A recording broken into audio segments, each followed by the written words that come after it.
All right, guys, back at it again in our second and final album review for Blue Murder. Of course, like I said before, not going to do a ranking video for just two albums, as I can just in this video say which one I like better after we look into it. So, as we left off last time, of course, 1989, Blue Murder, self-titled, incredible stuff. You got Tony Franklin on bass, Carmine Appice on drums. Well, those guys are kind of put on the back burner for this album we're going to look at. They get some new guys up in there for the most part. Tony Franklin and Carmine are, they're still credited as additional musicians, but I guess they weren't the main guys playing on this thing that came out in 1993. Nothing But Trouble. Definitely not a fan of that album cover. Just weird. Doesn't really go along with anything on the album. Doesn't really reflect the type of music on here. But, I think this album definitely flew under a lot of people's radar in 93 because, of course, grunge was a big thing going on at that time. Something like this would have fit more back in, like, the 80s, and even Blue Murder, the first album, they came, like, late into the game, as far as, like, the 80s metal scene and hard rock scene, glam scene, if you want to call it that, was going. That was kind of fading out there. So, they didn't really, and they waited a couple years, probably a couple years too long to release this thing to kind of make, and that's kind of how John Sykes does things, as we've seen over the years, how he operates. He's a perfectionist. He takes things at his own pace, which has really been his worst enemy, his own worst enemy at a lot of times in that, but that's a whole nother deal. With that being said, we'll hop right into this thing with We All Fall Down, and holy hell, what an opener. Just like the self-titled album opened up with Riot, big punch in the gut, heavy opener. Man, this one has got this chuggy freaking riff from John. The production, again, on this is just top tier because John's doing it. Brought that same production from the 87 White Snake and from, their first album. And, man, this song is just something else. One of my favorite songs by the band, just period. It's fast, it's heavy, and, man, and really, I mean, obviously the first album had its heavier tracks on here, but, like, this chuggy kind of riff that has a guitar, that classic John Sykes guitar tone that, especially this riff sounds almost like a heavy, like a violin, the way it's just chugging along and doing its thing, which is just a really cool effect on here. This, it gives this track, and really, there's a good couple of songs in here that just really give this an edge. I think it may just be in the riffs that John was doing with his iconic tone, gave a couple of these tracks a heavier edge too, and We All Fall Down is one of them. Let me hop on over to track number 2, Ichiku Park. Weird song title, and it's a cover of an oldie, I can't remember who it's by. It's not by, like, any band or anything that I regularly listen to. I think it was like an old 50s track or something. I may be wrong. I'd have to look at it again, but either way, this does fit very well on the album.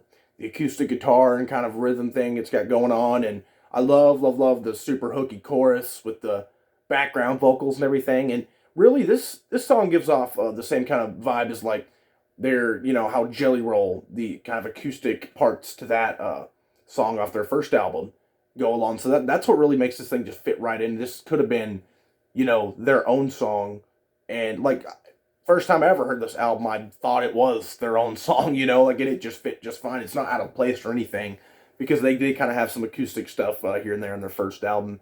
And this is it's an awesome cover. I think they really made it their own, because obviously I went back and heard the cover, just for comparison, and I like this better. I heard it first, and it's John freaking Sykes touching it. But, yeah, just really cool song. Then we go into probably my favorite off here, and one of my favorite guitar solos of all time. Off Cry for Love. Oh my God. You talk about heavy, man. This track, it also has that heavy edge that We All Fall Down does. And it's just something in that riff, the riff that John's bringing to the table. Then, we go into this busy chorus that, busy choruses either make or break you. Because if it's busy in a bad way, then it's going to be an awful way, and it's going to be too cluttered. This is how it's done, though. When you get a busy chorus and it works, you get, like, some the awesome chorus, the riff in the chorus. You get the background vocals singing along, John singing over that in his own part, and then they kind of blend together. Then there's a little, little shred thing in there. Just beautifully, beautifully busy. And, that, like I said, that's exactly how you do a busy chorus. Then we go into this, kind of dark, just a little light, banging on the drums, and, this chanting, kind of same, chanting the same verse over and over again. And then here comes the solo, man. It gives me goosebumps even thinking about it. This banshee cry of a freaking bend that, slide into a bend, I think is what John's doing. He just like, bam, slides into it and bends, and it's like just like I said, a banshee crying. And, oh, it's just the most beautiful freaking opening note, man, I tell you. Oh, and it just tears up and starts shredding this thing to bits. One of my favorite John Sykes solos and one of my favorite solos of all time, period. I'll never forget hearing, I was already enjoying the album for the first time I ever heard it. And then whenever I was listening to it, I was like, man, this song's really good. And then it gets to that solo, and it just blew me the hell away. And it never has failed to any other time I've ever listened to this album or just that song. Solo always blows me away. Then we go with the kind of a darker track, Runaway. And, these guys have kind of tapped into some darker aspects and everything with, the tracks like Billy and Riot in their first album. This one, it goes pretty damn dark too about, a runaway child, as it says, on the streets tonight. Only needed love, the lyrics that all tells you, and it ends up, it's got a really emotional kind of, a lot of emotional twists and turns to it. Again, another really busy chorus, but not quite as busy as Cry for Love, but also this still just really works. John, I guess, just really good at those busier choruses. Cool solo, passionate verses that are kind of soft, and then you get to like the ending where the story just gets really sad to, suicide call on the line tonight, blood on the floor. Just a really sad ending, but a really dark yet beautiful song at the same time. So Runaway is one of the big highlights off here. Then we go to track number 5, which is definitely my least favorite off here, Dance. I'd probably call it a filler track. It's just kind of, it's there, It's not bad. It's not like something that I'm like, oh my God, that's awful. It's just one of those things. It's just kind of fills the space on the album, kind of a fun little tune, not too long. Just does what it needs to do. Kind of a more fun track, which I guess makes sense to pace it that way to kind of break up from the darkness that Runaway just puts you through. But then we go to I'm on Fire, which is another solid track. I wouldn't call this one filler, like Dance, but it's also one of my least favorites off here. But it's still a solid track. I totally dig I'm on Fire. Has a cool riff, cool chorus, and everything with the background gain vocals and all. Then we go to Save My Love, which is more of a ballady, bluesy type thing, which they knock out of the park when or John. I mean, they definitely did with Whitesnake, with like Is This Love, and even the track off of Out of Love off the first album, which that was an awesome ballad, but it's more. I mean, even though that was one of my least favorite songs off that album, Save My Love is freaking great. Definitely a big highlight on here. It has some really cool and powerful moments on it. Some kind of swingy elements to it. So definitely a solid one. Then we go to Love Child, and man, this one's freaking hooky as hell. This sounds like something ripped right off that first album with its more... Because I'll say the first album had more faster pace and upbeat overall tracks than this one. But Love Child sound, just like the song Sex Child, it's off the first album. It's upbeat, fast paced, and just gets you ready, man. And I love the chorus. John's vocals are on freaking point yet again on here. Love Child's one of my favorites off here. And that was one that I've heard this album again several times over the years. And, but Love Child was one that was one I rediscovered. Not on this listen, but several listens ago, that maybe didn't stand out to me like the first couple times I heard the album. But then, that's the beautiful thing about re-listening to albums. You be like, oh my God, what, did I miss that track? You just rediscovered stuff. And Love Child was one of those that turned out to be one of my favorites off here. Then we get the really, really pretty and melodic Shouldn't Have Let You Go, which I love that track. I don't know if I call it a ballad, but it's one of the lighter, tracks on here with John using some softer vocals and really cool riff. And I just love the melody. It's super hooky on the chorus, and the opening. and it ends very beautifully. Shouldn't Have Let You Go, another top tier freaking Blue Murder track. These guys, I mean, man. Let me go with I Need an Angel, and man, I love this one. Love this one. And this is one that